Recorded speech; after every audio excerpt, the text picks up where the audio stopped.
love them. This story is so good. I don't even love pregnancy stories, but I'm here like, God damn. She's moaning and she's groaning and she's gasping. And I'm like, I kind of feel like I'm listening to you masturbate. Morning, besties. Welcome back to the gym.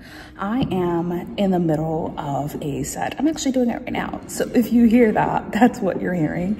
This is hard. And some days are harder than others.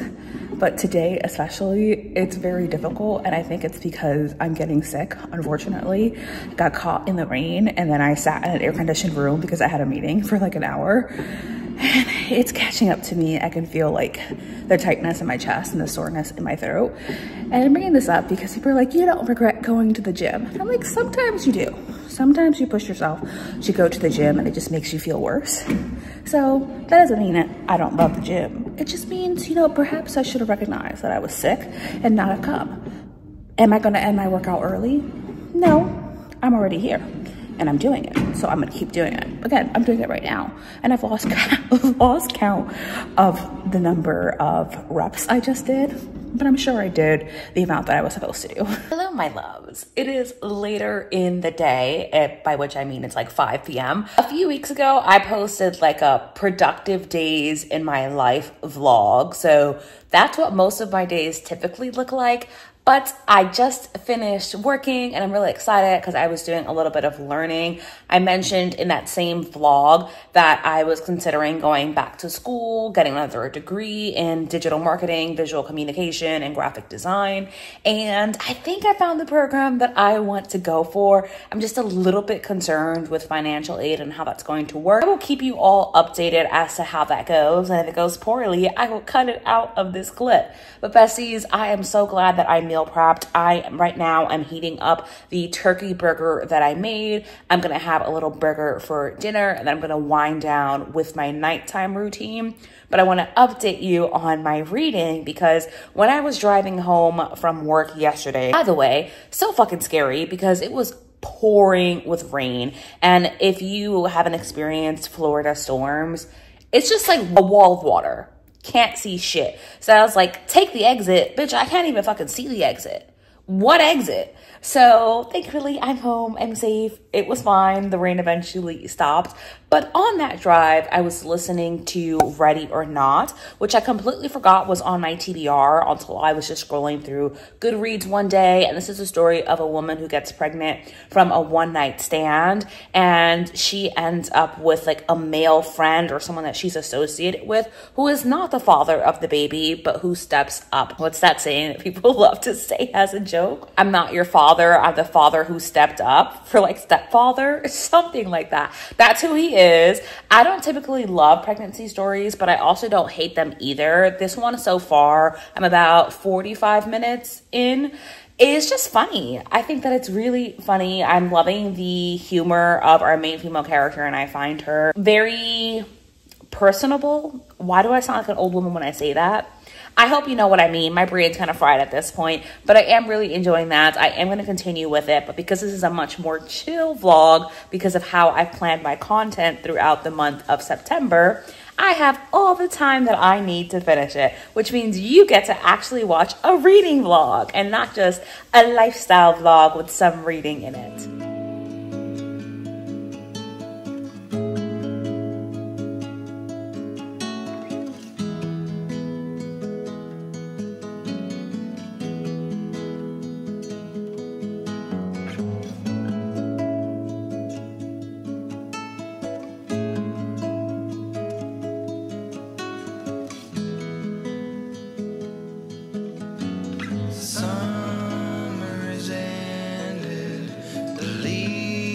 Are turning brown,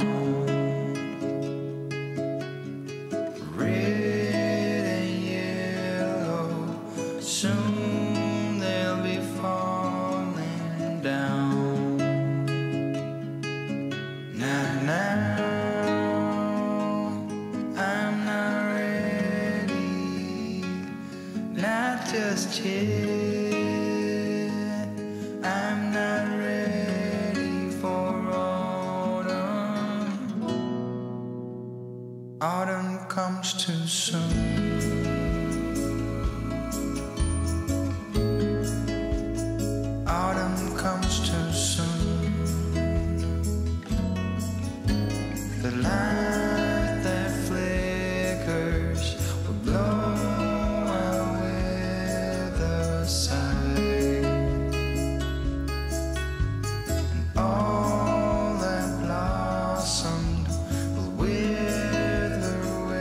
morning, besties. I wanted to just show you a little bit behind the scenes of like content planning. This is my content planner. This is a template that I have that I just modified for myself to specifically be content planning.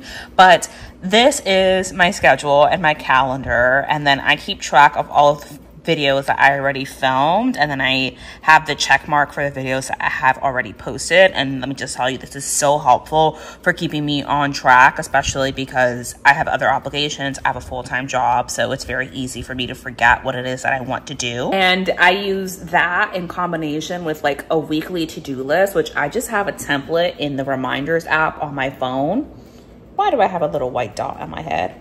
I don't know. That just keeps me on track, and I've been finding that really helpful. I wanted to give you that update because I know that when I first implemented the to-do list, I didn't like it, but now I do like it. I think it's really, really helpful. I have to jump on a work call now, so I'll see you all in a little bit. I am gonna have a really not fun time editing this portion of the video just because the dryer is on in the background and she's fucking loud. So I know you can hear her because I can hear her. But that's not gonna stop me from giving you the update, because today I mentioned I filmed my morning routine, and something that I do on the occasion is journal, but that's not part of my routine. And the reason that is so often when I'm thinking about something, I talk to you all. When I call you all my besties, you really are my internet besties. I feel like you know me more intimately than a number of people, which is not to say you know everything about me, but you know more than what I might share with the average person. And I just want to give you an update. So I am filming a video, I'm editing a video for this Sunday. I know it's been a couple of weeks since you've gotten a vlog from me, and that's because I got in my head that you don't like vlogs. And I don't know why, because vlogs perform pretty well on my channel. So I don't know why I convinced myself that you don't, but here we are. And the video that I'm posting on Sunday is reflecting on 2 years of booktube. And I really want to talk about this idea of oversaturation, because it stops so many people, because people will tell each other, oh, that industry is so oversaturated, it's going to be hard. Every industry is fucking oversaturated. Does that stop anybody? No. The makeup industry is oversaturated, yet new makeup brands pop up all the time. The skincare industry is oversaturated, yet new products come up all the fucking time. And when it comes to YouTube, I struggle to find videos to watch, and I've been watching YouTube for 12 years. So it can't be oversaturated, because if that was true, then I would never struggle to find someone to watch. And new creators also pop up all the time who are very successful. So if you want to start a booktube channel, or you want to start any kind of YouTube channel, and you're stopping yourself because the industry is oversaturated, so is everything. Don't let that stop you, bestie. If it's in your heart, there's room for you. I mentioned in one of my previous vlogs that I have accepted the fact that I no longer like my career field. And I've really been sitting with this idea, because part of me wants to say, what business did 19-year-old me have making decisions for 29-year-old me? Because who I was as a teenager when I was going through college and completing my degree and deciding what I wanted to do is not who I am now. And we have very different interests and very different ideas of what a good life looks like for me, which is not to say my life isn't good right now, or that career field isn't good. It's just I have higher standards for what I think I'm capable of. I don't want to shame that past version of myself, because I think she was making the decisions that were best for her, and all of the life experiences that I've had up to this point have made me who I am today. Like, I would not exist in this version of myself talking to you right now without that life experience. But because I feel like I want to transition careers, I really want to go into a different field, I have been considering going back to school. And I want to say this carefully, because you absolutely do not need a degree to do this. I think that you can find your way to this field without it. And I'm talking about like marketing and digital content. But I just happen to really love learning. and I've always really loved college and school, and I think it could provide me with this very interesting transitional chapter in my life. I say I have a 20-year plan because I do roughly have an idea of where I want to be in 20 years. And I feel like I'm standing at a crossroads, right? And this path is continuing the way that I have always been continuing, and hoping that something is going to change, something will happen for me, and I'll be able to work in this field and do what it is what I want to do, and do that slowly. And that's a more comfortable path. And regardless of the fact that it is a path that has made me uncomfortable in the past, I'm not really happy, it's still a path that's familiar to me. And I know that I can be successful in that way, but I can't stand the idea of turning 40 and still doing the same thing. And looking back and saying, I wish 29-year-old me had made the jump to do this. But like many people, I struggle with this idea of making the wrong decision, and a fact of life that I just want to tell myself here: you can't stop yourself from making the wrong decision. There is no way for you to know the outcome of how things are going to work out, because you don't control the outcome. And when I feel that way of, oh, I'm worried about making the wrong decision, I have to remind myself that I have made the quote unquote wrong decision before, and I am still here, and learning to bet on myself. And that even if I choose a path and it ends up not working out the way that I wanted it to, I would be much happier knowing that I took that risk than feeling like I settled for what was comfortable and chose to stay unhappy in a very major area of my life simply because I worried that the other path would be the wrong decision. And I know we don't love to think about like worst case scenario, but for me, I've learned to bet on myself. And if there's any life lesson I'm grateful for, it's knowing that I can bounce back. And I have bounced back from my worst case scenario before, so I know that I can do it again. Plus this time I have more life experience, more skill sets, and generally more faith and more resources than I did when I was at my worst point at the age of 22. So yeah, that's what I'm thinking about. And because we're on this pathway to like becoming my dream girl, I want to talk about what I'm listening to. So I'm listening to the Self-Obsessed podcast, which I have been really, really enjoying. Tam just drops lots of nuggets of wisdom, and she said something here that I feel like I often spoke about before. And it's this idea of take your higher self off the fucking pedestal. I know we all love to say like, do it for your future self and think about your higher self and act as if you are already that version of you. And we envision the most luxurious version of that and the best possible version of that and like the most beautiful moments that we have wished for. But I heard this on her podcast and it reminded me of this. Take her off the fucking pedestal. She is still you. You are still going to have bad days, and not every single moment of your life is going to be the everything you ever wished for, you doing everything you ever wanted. And that's because life is life and you are a human being. And I am reminding myself here that when I talk about being my dream girl and showing up as my dream girl, yes, that comes down to the action steps that I take every single day, but it also comes down to mindset and embodying that feeling. And when I think about my dream girl, this is the part that really stuck with me in Tam's podcast. It's how does she feel on your everyday boring ass fucking Monday? And if I feel the same way she does, and you know what, progress has been made. And that's the update that I wanted to give you. It feels really nice to have this be like a slower monthly kind of vlog because I know that there'll be more reading going on here as well. But I'm gonna sit down, watch my scary videos, eat my cereal, and I'll see you whenever I have an update next. It is nighttime. It is bedtime. And I just want to tell you, nighttime is being used very loosely here. The sun is still out. Shh, shh, shh, it doesn't matter. I'm here to tell you that I actually am reading, and I'm at the 40% mark now for Ready or Not, and I am loving it. The audiobook is so great. The characters feel so real. I love the slow build of their relationship, and I love the added complexity. It's not as straightforward as baby daddy didn't want to be involved. More complicated feelings around that and the situation. And I am obsessed. And it's just what I needed because I have not been in a reading mood. But this book reminds me of what I love about reading. And it is stormy and just the perfect cozy vibes because I was listening to it while I color. Just a good day. A very good day and a very good book. But I go to work tomorrow, so I'll see you when I see you. Not have any real updates for you, but just know I just got to work. I was listening to Ready or Not on the way here, and I love them. This story is so good. I don't even love pregnancy stories, but I'm here like, God damn, really? Really? This boy's in a toxic relationship. That's fucked up. That is fucked up. But then there's this whole other situation with not the baby daddy, who she's like really crushing on and is super horny for. And I'm like, this is a slow burn. Oh, y'all gonna fuck or not? Because I'm 55% of the way through and you've barely touched at all.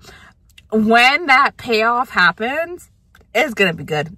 Not even for anything explicit that's gonna happen, just that it's gonna be good because you can be like, finally, you two are together. But I'm also rooting for Ethan, and I really hope that he realizes that his girlfriend is toxic as fuck.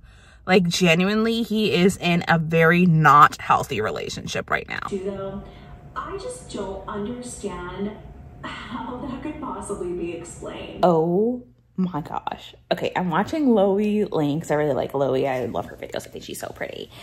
But she's talking about dreams and like having weird dreams. And I was like, yeah, girl, I have weird dreams all the time. Oh, you can see her in my glasses.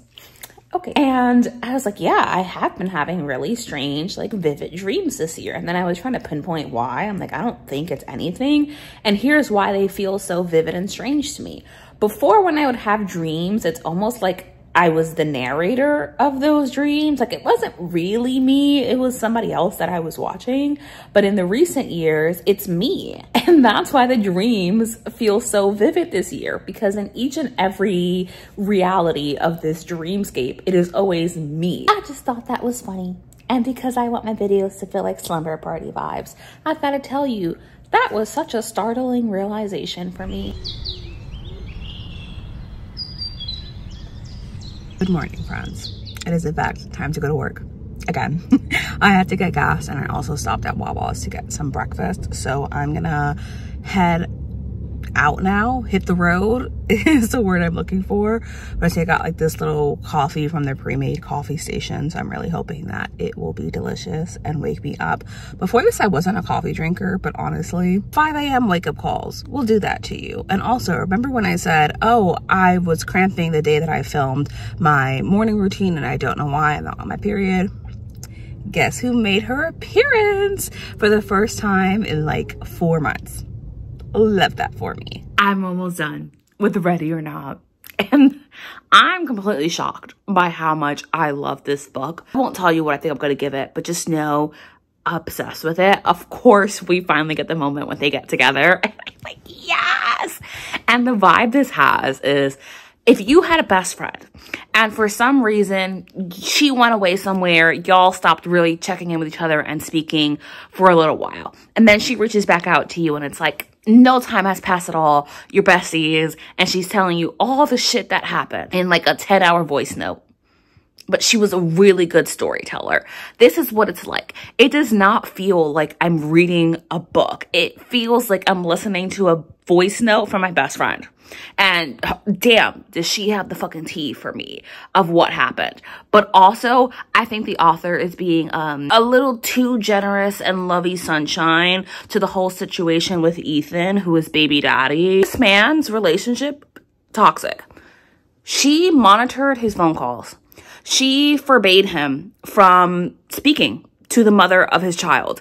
She made sure that he had to answer her whenever she texted, no matter what it was that he was doing. He controlled his phone. I'm like, nah, girl, You gotta go to therapy.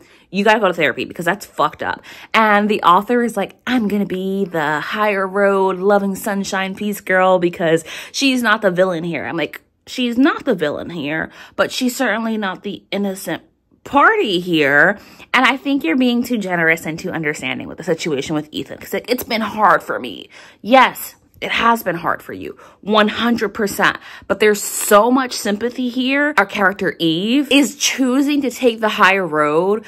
But for me, I'm like, am I just a petty ass fucking bitch? Because I would be like, if you don't want to be part of this kid's life, then fuck you. Fuck you. But I say that as someone who does not have a child, but also someone whose father was in a very similar situation. Perhaps that is triggering me. But I am live, laugh, loving. I'm going to continue coloring because obviously when I'm listening to my audiobook, I love to do my little cozy hobby. And I want to tell you, I live alone and I'm listening to this audiobook out loud and somehow I'm still blushing. And somehow I'm like, oh my God, I feel like I'm listening to porn out loud. Not because it's actually pornographic, but more specifically because the audiobook narrator is very, very, very good at her job. Like this is an exceptional audiobook. Absolutely have been loving it. Just the way that she captures the essence of the characters in this story. But we only ever get her point of view. And of course, we're getting her point of view when they finally have sex. And I'm just like, I feel like I'm listening to someone masturbate. She's moaning and she's groaning and she's gasping. And I'm like, I kind of feel like I'm listening to you masturbate. Yeah, I'm going to finish it in about like 10 minutes or so. And I'm going to watch Gavin's nunnery video because I love Gavin's videos and I love his haunted videos. And I'm going to see you with an update probably tomorrow.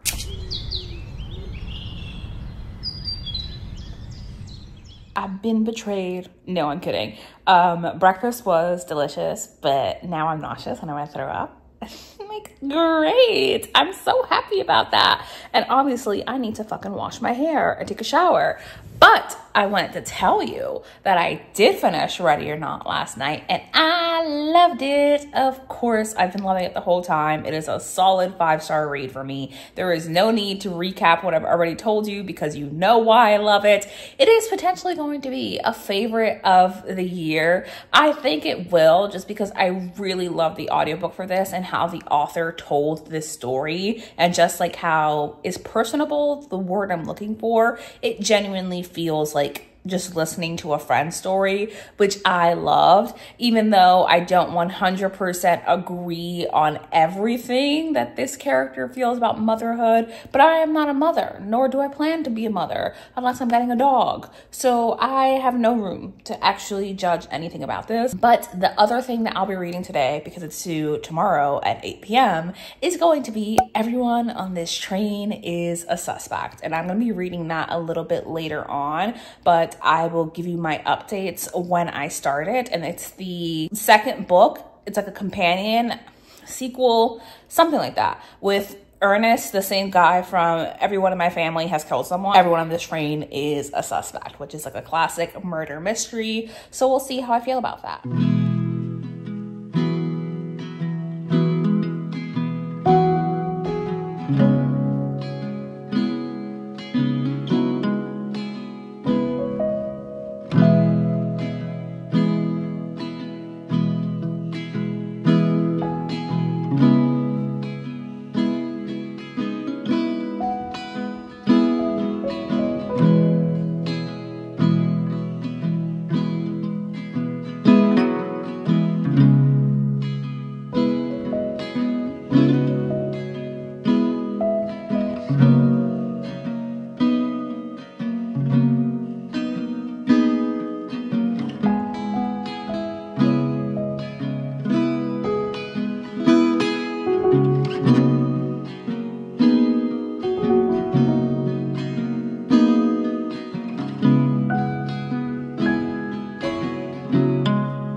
Hello friends, I'm alive.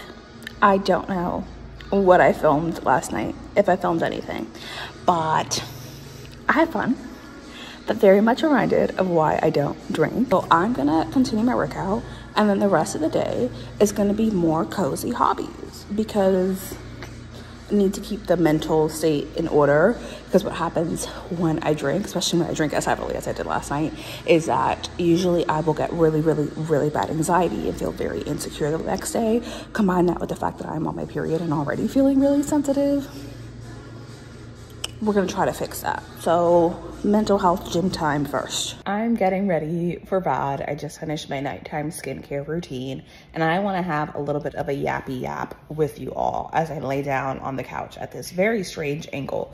But I feel like I've been slacking when it comes to my routine this past week, and I was walking the line between giving myself grace, recognizing that emotionally I was feeling a little sensitive, but then letting myself kind of slack off. And that's such a hard balance to strike. But I've gotten to this point in my week where tomorrow is Sunday, and I feel mentally like the worst that I have in a little while. And I don't want to assign anything to that, but the theme for me for this video in my mind is not only like September vlog, it's getting back on track. I don't think I fell off track at all, but really trying to be more intentional about remembering that it's about a mental glow up. And I've been a little bit too lax for the past few days with my workout routine, being consistent with it, but changing the days around too often. A lot of that being outside of my control because my in-person work schedule of this week was different. Being very relaxed with my nighttime routine, and when I wake up, to be very transparent, I woke up at like 8 and 9 a.m. for the past 2 days, where normally I try to get up at 5:30. But this is something that my therapist was telling me that I do.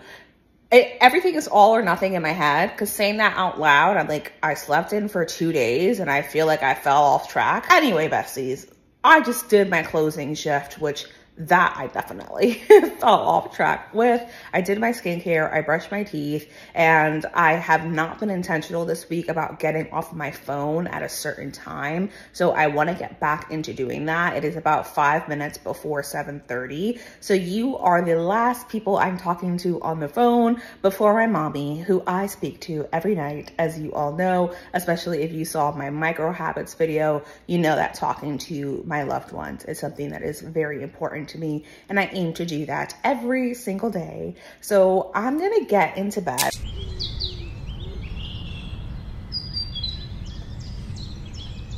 I'm coloring. I'm listening to everyone. That's not it. Yes, everyone on this train is a suspect. Listen, murder happens on the train. Like, that's what's going on. We're trying to figure out what happened. But I thought, or rather hoped, that it would be this one person who's just like really annoying and very obviously blackmailing people. Now I'm worried it's not that person, because Ernest, our main character here, our narrator, has noted something in his very drunken state that makes me really sad and really, really, really worried. I'm happy to tell you that what I thought happened didn't happen, and I'm really enjoying everyone on this train is a suspect, but not for the murder mystery element. So the first time I read Everyone in My Family Has Killed Someone, which you can see me reading in my Reading Booktuber's Favorite video that I did at the beginning of the year, I was like, I can't listen to the audiobook because the way that this narrator does it is he's interrupting, right? Like, he's breaking the fourth wall. He is very much talking about writing this book and the events that happened that led to him writing this book. And then he is talking to you as the person reading the book. And the first time around, audiobook format didn't work for me, because him interrupting the story to talk to me in the audiobook just felt like somebody was talking to me during the movie. But this time around, it is working for me. I think the narrator has changed, and it is like, I just feel like I'm having a conversation with somebody. And Ernest is just funny. Like, he is just funny. He has this very dry, straight to the point humor, which just makes me laugh. Like, there's a chapter that's literally just 3 words, and it cracked me up because of what happened in the chapter before it. And I'm having a good time because of that. But can I honestly say that I care about the murder mystery? No. I actually don't care who killed this man. I don't give a fuck at all. I'm just here for Ernest and his silly, goofy times, because in his head, silly, goofy times are being had on the train via the humor that he's conveying. So, which is to say, he is having very serious thoughts and speaking about the trauma that he experienced with what happened with his family in the first book, how that's influencing how he is acting in this book. But this scene that happens with his girlfriend that just cracks me up, because I had to pause the audiobook from secondhand embarrassment. And Ernest himself is very aware of how embarrassing that scene is. And he's just like, listen, I'm an idiot. I'm an idiot. That's all I can tell you. I thought that was really, really funny. So I am having a good time with this book, but if you're going into it because of the murder mystery elements of it, the murder mystery is there. It's there. But what I do want to warn you about is that there is this background story, which is how we find out how the plot was solved. I don't know that for sure. Ernest has just told me that this thing is critical to how they solve the mystery in the future. That is triggering, and it's triggering to me because I am very sensitive to the subject of harm coming to children, any kind of harm coming to children. In this book, there are conversations about molestation of children in a school setting, death of children, and just please be mindful of that. It isn't super prominent, but when it does come up, because I am so sensitive to those subject areas, I'm just like, ooh, it is genuinely such a trigger for me. So I want to warn anyone about this. But I'm going to continue reading Everyone on This Train is a Suspect. And I'll tell you, the only reason I don't have a camera to film on is because, number one, they're fucking expensive. Number two, importing footage sounds like a nightmare versus on my phone where I can just airdrop. I like the video quality of the iPhone. I don't think it's that bad, honestly, but there are times like these where I want to show you something and I need my phone for that, but then I can't use my phone because I'm already using my phone. With what I want to do today or last night, where I was coloring and I was listening to Stardew Valley soundtrack, which, by the way, if you're a cozy hobby girly, the Stardew Valley soundtrack is top fucking tier. Top tier. Such a good like ambiance to put on in the background for your cozy hobby time. But I couldn't do that because it would have stopped my Stardew Valley track. So I'm like, sorry besties, I'm coloring and I can't show you that I'm coloring and what I'm actually doing because I'm using my phone. A very pointless little segment here, reading updates. I want to read one more book, and Gavin from Gavin Reads It All, who I adore, is doing like all day reading sprints today, which is perfect because I do have a very busy day ahead, and that will be the perfect motivation to read. And then I'll see you for the update. But for now, let me finish. Everyone on This Train is a Suspect.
Making an iced chai latte.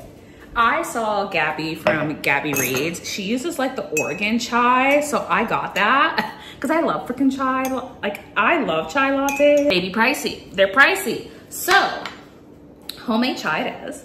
So I'm gonna put this into here. I have to transfer it because obviously the liquid is so fucking hot. Spilled all over my counter, not that you can see that. And then I'm gonna add milk and creamer to cool it down. Yes, I use whole milk. Only because oat milk is $6. So, and then her sister, Rachel, I'm a patron of Gabby. So like we do live chats and stuff. And the Chobani creamers are really good. So I'm gonna add this in here for a pumpkin spice creamer. In one of my previous vlogs, I was using a Chobani pumpkin spice oat milk and didn't realize that wasn't the creamer. This is the creamer. Interesting that it's fizzing. Okay, it's brand new and it's not expired, so we're totally good there. So I'm gonna let that cool down. Obviously that's too full for me to add any ice. So cool down, sips, add ice, and I'll let you know what I think of it. The tea.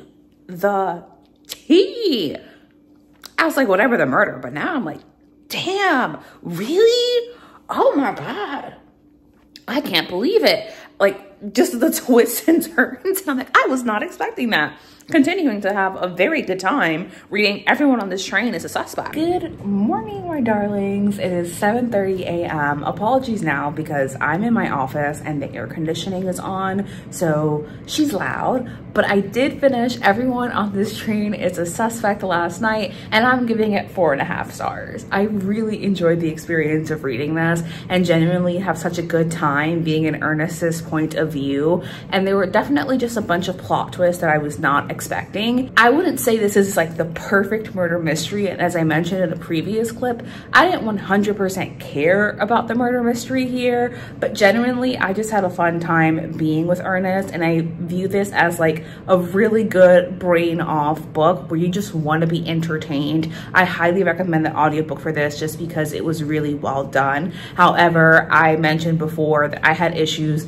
listening to the first book on audio just because it felt like he was interrupting. So if you have that experience, the story itself is pretty short, but a good time. I have to say, if it's gonna be an ongoing series, I'm gonna start side-eyeing Ernest, because how does he continuously end up in all these situations where people are getting murdered? And his name, you know, the author likes to tell us a lot about the importance of names and details in these stories.